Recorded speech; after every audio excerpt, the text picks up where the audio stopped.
Hello everyone and welcome to another Go Go Muffin video. Before we dive in here, make sure you hit that subscribe button and notification bell and drop a like on the video too if you're enjoying the content. Don't forget to join our Discord server as well if you're not already there. The link is in the description down below. We've also activated our channel membership which comes with all kinds of perks, so check that out if you're interested in joining. And speaking of channel membership, I do want to take a moment to give a special shout out to our current members. So thanks to all of you, and I hope you're enjoying the benefits. And finally, a reminder that all comments on every video will be automatically entered into our weekly giveaways. Winners will be randomly selected every Monday. So good luck, and let's get this started.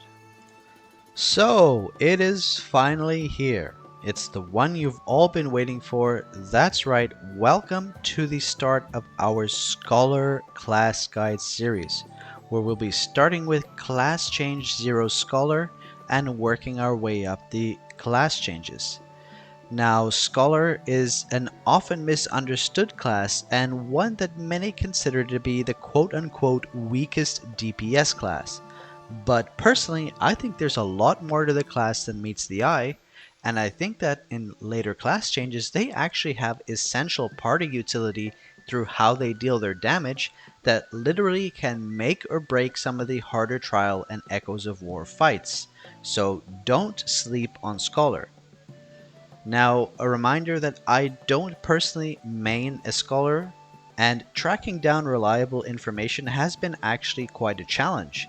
But I'm pleased to say that I've finally built this information from trusted community members, and I want to especially give a shout out to both Demi, as always, and as well Como from Server 5.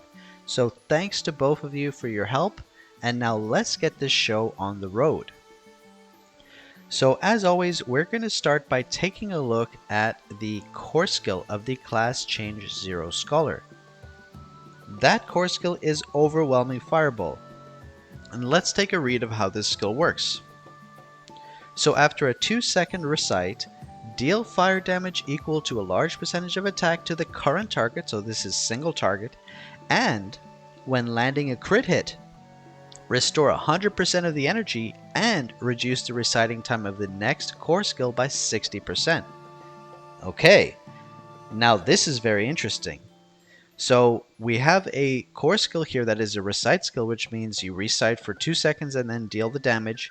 And we have this mechanic where if this crits, we get all of our energy back and get to use another core skill, which is gonna recite for less than half of the duration before it casts the damage. So being able to get consistent crits is going to be very important for the damage output of this build, which we can see right away is most likely going to focus on this core attack damage. So with that said, let's continue to look at the tactical skills and understand how they synergize with this core skill and its mechanic. So first off, in the best in slot skills, we're going to look at Falling Stars, which is our first tactical skill here. Upon casting, deal 4 hits of fire damage to the target area, so it's an AoE, plus each cast of your core skill can increase the damage of the next Falling Stars by 22% up to 6 stacks. Now here's what's crazy about this, is because of the fact that if we crit on our core, we get 100% energy and get to cast the core again. There is a high likelihood, especially with the recite reduction, that we're going to be able to get all 6 of those stacks in the cooldown of Falling Stars, which means every single Falling Stars is going to be with 132% damage increase. 132% damage increase. That's crazy. So yeah, needless to say, this is going to be one of your main damage sources in this Class Change 0 Scholar because of how much you can supercharge the damage output from these stacks from using your core skill. So now we have even more incentive to get our core skills casting even faster. It's no longer just about the core skill damage, now we're supercharging Falling Stars damage as well.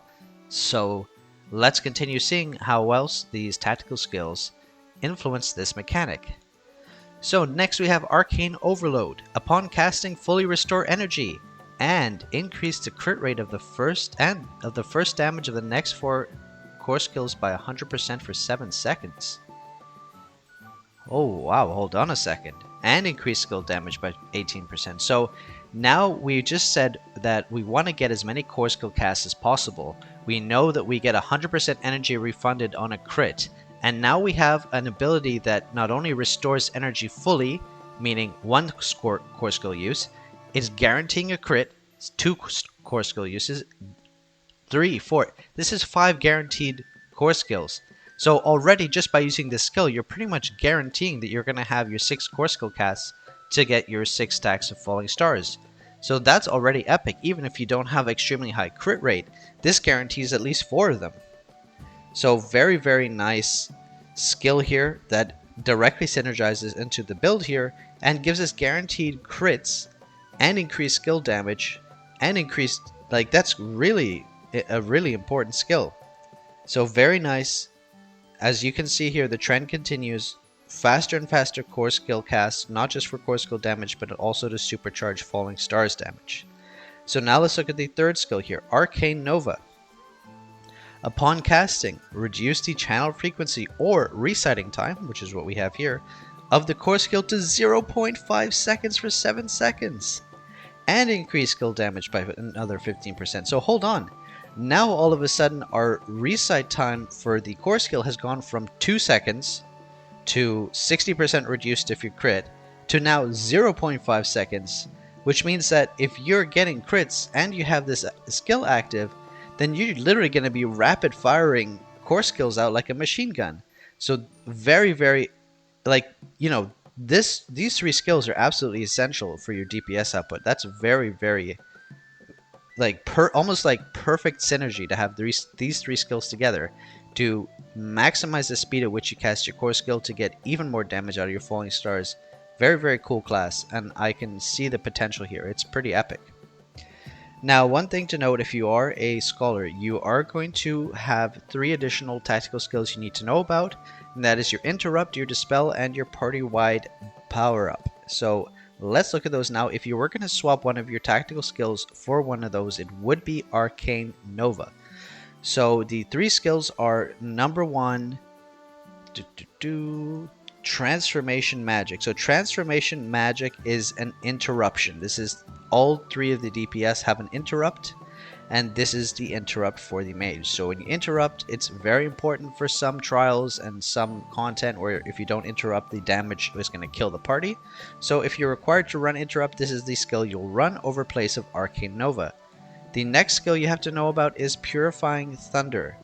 Purifying Thunder is this class's Dispel. This is also in all 3 of the DPS's kits.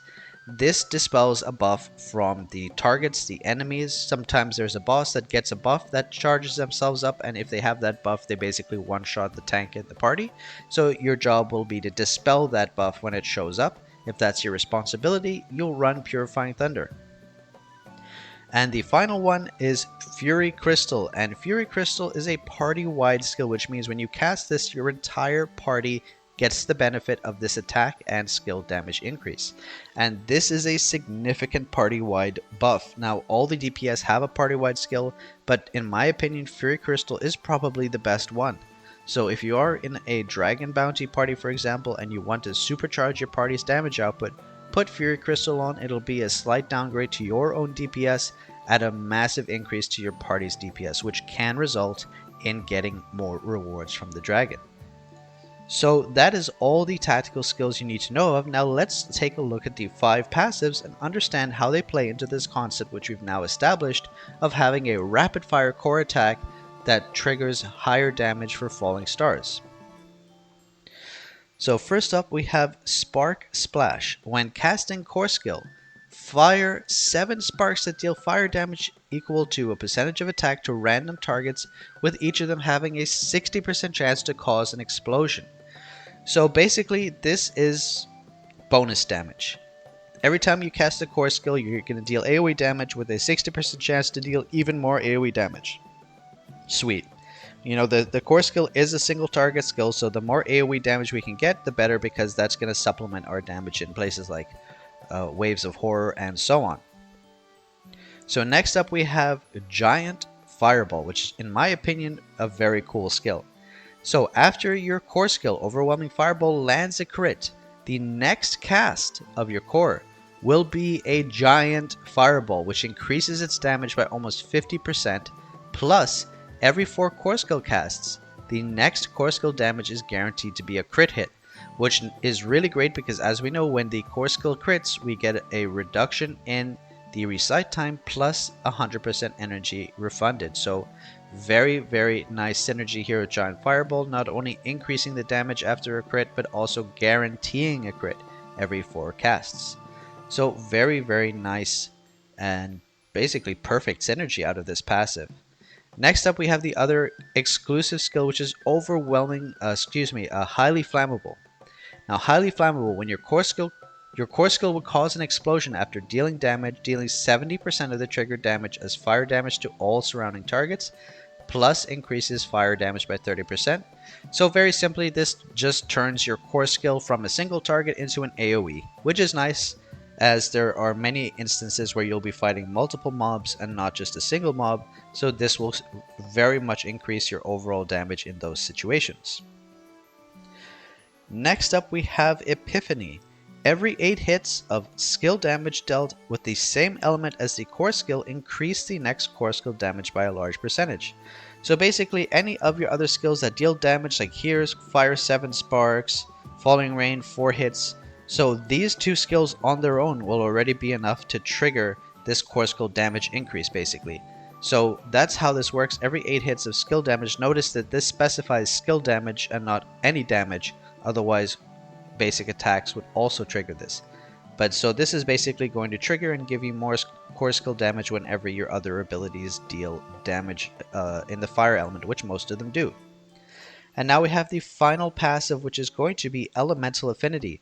After you cast the core skill, increase the elemental damage of that core skill by 33% for 3 seconds, which is of course fire damage. And this is really, really nice because of the fact that we'll be spamming core skills like crazy. The 3-second duration here is relevant because we're just going to spam core skills so quickly that this is going to be active basically all the time, and just consider it a permanent 33% increase to fire damage. So there you have it. That is all the skills for this class, and I hope you have a pretty good understanding of how this works now, because it is a very cool class. It is a absolute rapid fire core skill spamming abuser that supercharges the tactical skill damage of Falling Rain, and almost every single other passive and tactical skill exists to buff the synergy between these 2 skills. Now with that said, let's transition over into talents and take a look at what talents you'll be running with this loadout. So you'll be running the School of Fire talent disc, which is your Class Chain 0 disc, and you'll run full left side here. You will only have, of course, 1 additional talent disc, not 2, as this is a higher level character, but your second will be Coral Vanguard. As you can see here, this further reduces your recite time, which as you can guess means even faster core attacks. So any reduction of recite time is phenomenal for this build.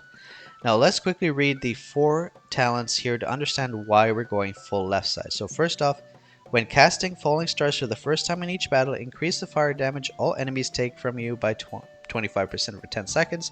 Pretty self-explanatory damage increase. Falling Stars is one of our main tacticals, so this is just a nice damage increase for the first 10 seconds of battle. 30 seconds after the start of battle, increase the damage of all other skills with the same element as the core skill by 20%. All the skills in this build deal fire damage, so this is just a very nice 20% damage increase to all of the skills, including Falling Stars, which is a very large damage source. Next we have Time Chain, which is gain 1 stack of a giant fireball charge every 3 seconds. Very nice. So no matter whether you crit, no matter what stage of you're in, as far as like how many crits have you had, is it time for a giant fireball, this gives you 1 stack every 3 seconds no matter what.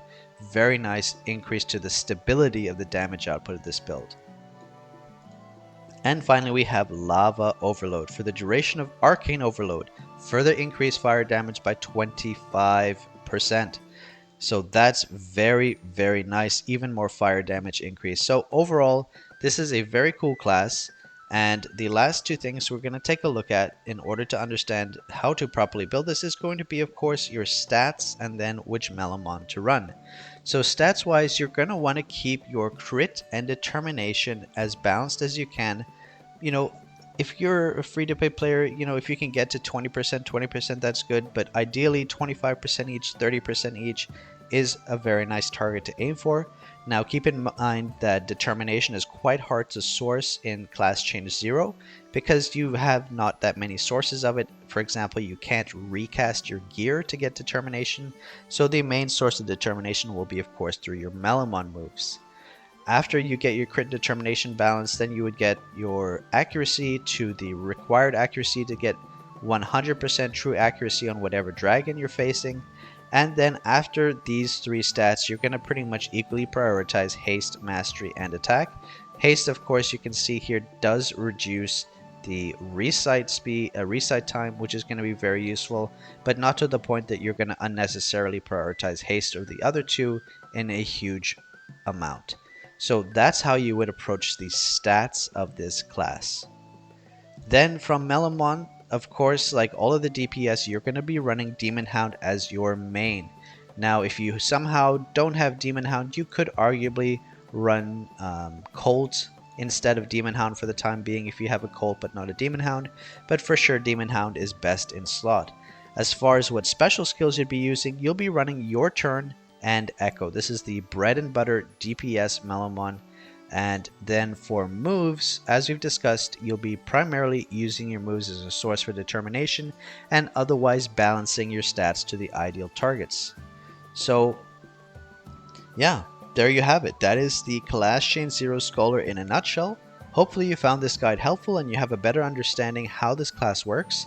And stay tuned because coming very soon we're going to be also taking a look at the Class Change 1 Sorcerer and the Class Change 2 Archmage, which also are very, very unique and interesting DPS classes. So there you have it, ladies and gentlemen, and I'll see you in the next video. Take care now. Bye.